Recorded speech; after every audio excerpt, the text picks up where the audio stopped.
300 soldiers formed a circle, expecting a routine demo. When a towering sergeant tried to strike a soft-spoken female specialist, she didn't flinch.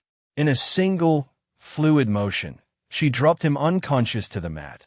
No drama, no revenge, just pure control. The room froze. That moment sparked whispers that swept the entire base. But what no one saw was how long she'd held back, how many looks she'd endured, how quiet strength had waited, until one reckless man gave it a reason to speak. What followed changed everything. He charged with the arrogance of someone who thought no one would dare stop him.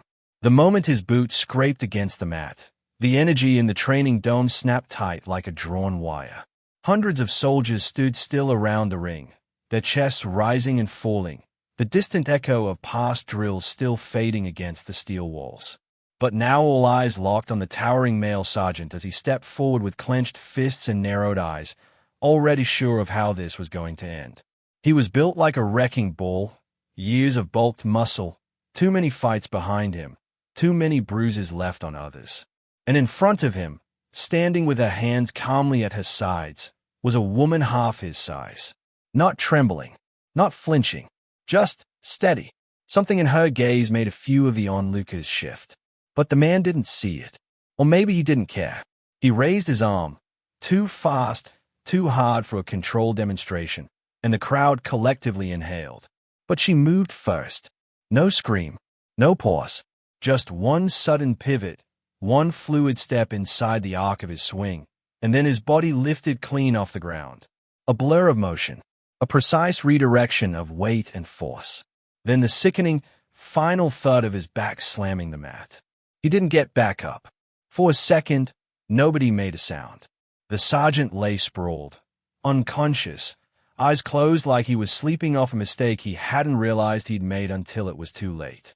Around the ring, 300 soldiers stared, jaws tight, arms crossed, expressions frozen between shock and something else.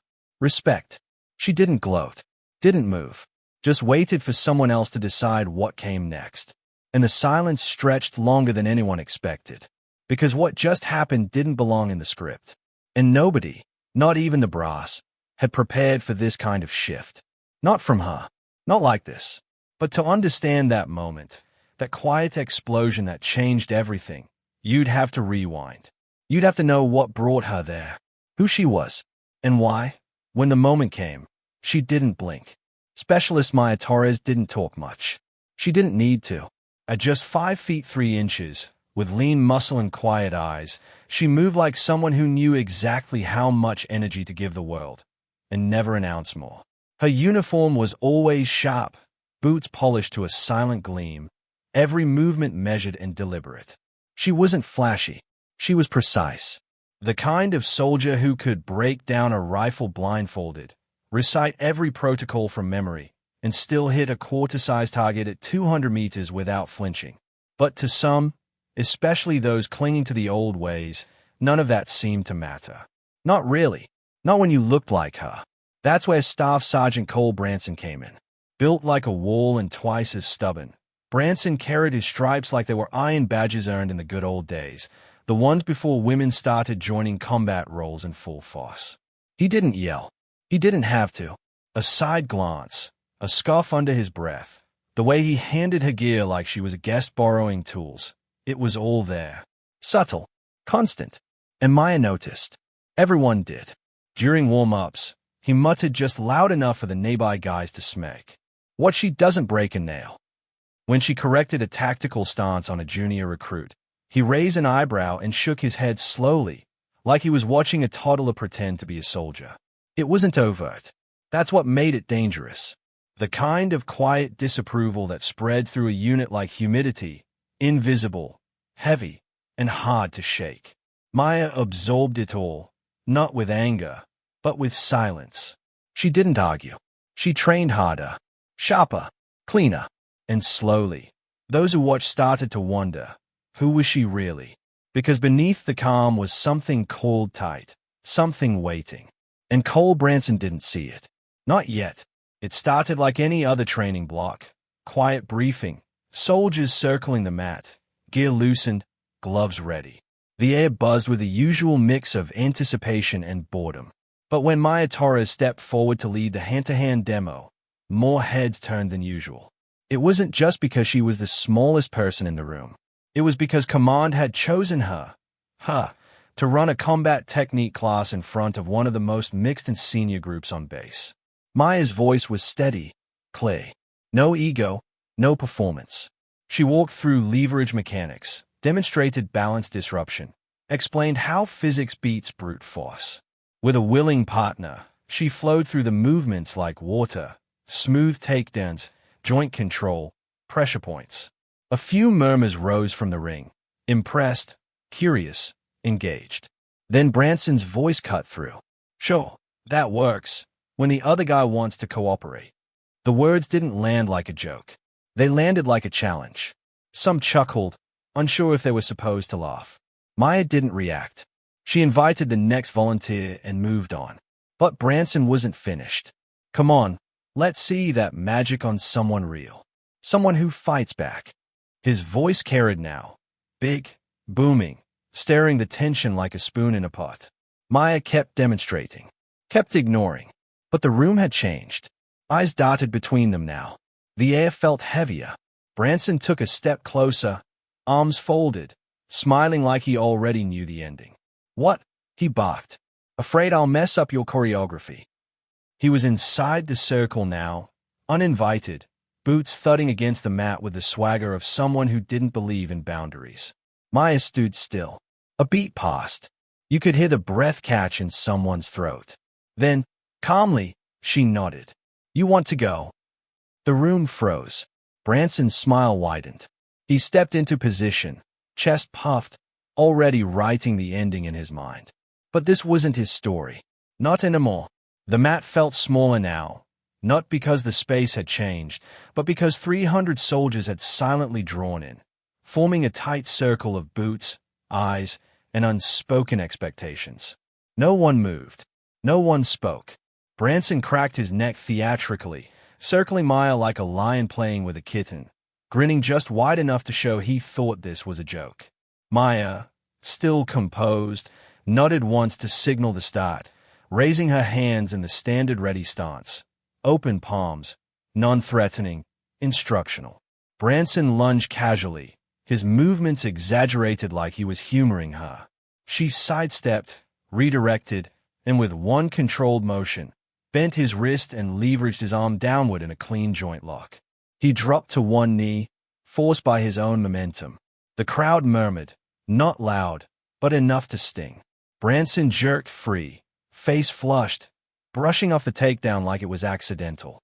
Maya backed off with discipline, still in teacher mode, inviting a reset. But something had shifted. Branson didn't like the sound of those murmurs. He came in again, faster this time, less restrained. Maya blocked the blow, redirected his weight, and tripped him cleanly. His back smacked the mat. Audible gasps now. Soldiers leaned in. This wasn't going how Branson expected. His pride burned. He scrambled up, eyes harder. The third time, he didn't pretend. He charged.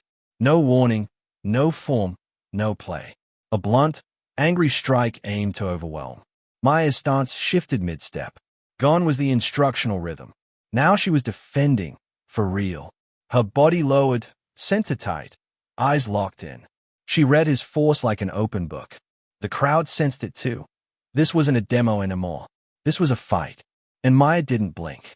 Branson's breaking point arrived in a single, vicious snap.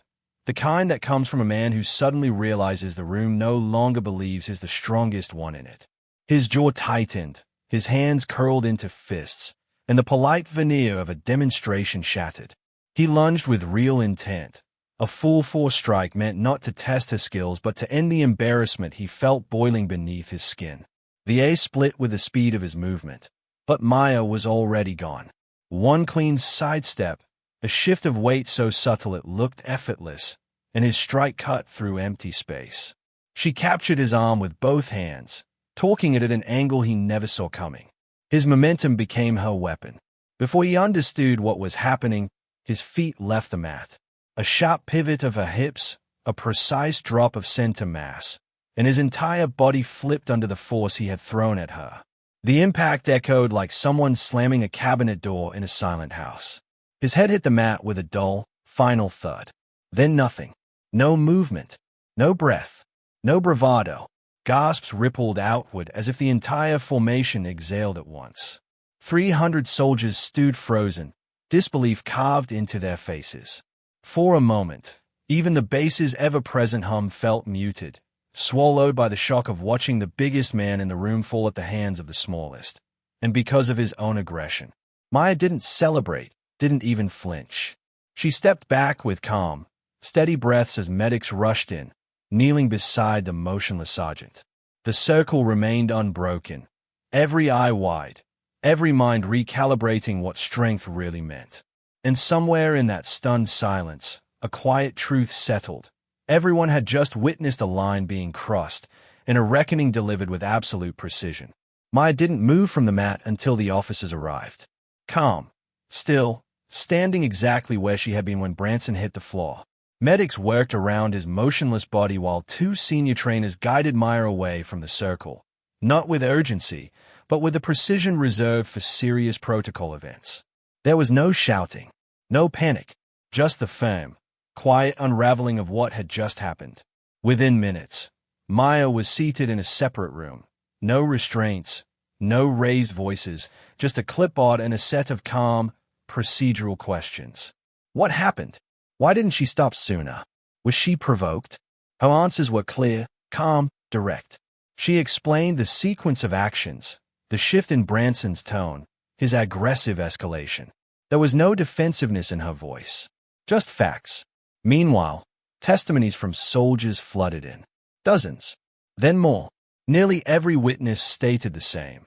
Branson had mocked her, challenged her, then crossed a line. What was supposed to be a demonstration became a personal attack. Some even admitted they'd expected her to lose, until they saw how she handled him with restraint, until he gave her no choice. Command moved quickly. The review board met within hours. Medical confirmed Branson had suffered a concussion and minor wrist dislocation. He would recover, but the deeper injury wasn't physical. It was procedural. He had violated training rules, endangered a fellow soldier, and misused his authority in front of hundreds. Disciplinary action followed. Stripes on hold. Future in review. And while Branson's fate shifted behind closed doors, one question lingered for everyone who witnessed it. What would happen to Maya now? The woman who didn't just defend herself, but force an entire system to stop and take notice. The investigation concluded quietly, but decisively. Maya Torres was cleared of any wrongdoing. In fact, the final report used the word commendable, for her restraint, for her precision, and for keeping the demonstration within control for as long as humanly possible. No celebration followed, no medals pinned, but something more lasting took root. Respect. Within weeks, Maya was officially promoted to lead hand-to-hand instruction across multiple units. Not because of what happened that day, but because of what everyone now saw clearly. She had been doing the work all along. The whispers stopped. The sideways glances faded. In their place came nods, invitations, deference. Branson returned to duty months later, quieter, more reserved, carrying his lesson in the ache of every motion. But the story didn't fade. It spread. A small specialist had dropped a larger NCO cold in front of 300 soldiers, not out of pride or rage, but because she stayed calm when the world watched. New recruits heard it in the barracks, over chow, during drills. The tale became something more, a baseline, a reminder. That discipline outweighs bravado. That strength isn't about size. That in a moment of pressure, what matters most isn't who hits harder, it's who stays grounded. Strength isn't always loud. It doesn't always come with muscle or volume or rank. Sometimes, real strength walks in quietly, speaks calmly, and moves only when it has to. And when it does, the whole room remembers. What happened on that training mat wasn't just a clash of two soldiers. It was a moment that reminded everyone watching what leadership really looks like. Maya didn't prove a point. She upheld a standard. And in doing so, she opened a wider conversation about professionalism, about fairness, about how discipline under pressure isn't weakness, it's power. This story isn't just about gender or combat or even justice. It's about what kind of people we choose to be when the room is watching, and what kind of example we leave behind. So tell us, what would you have done in that moment? Do you believe strength is earned or shown? Drop your thoughts below. And if you've ever seen quiet strength change a room, we want to hear your story.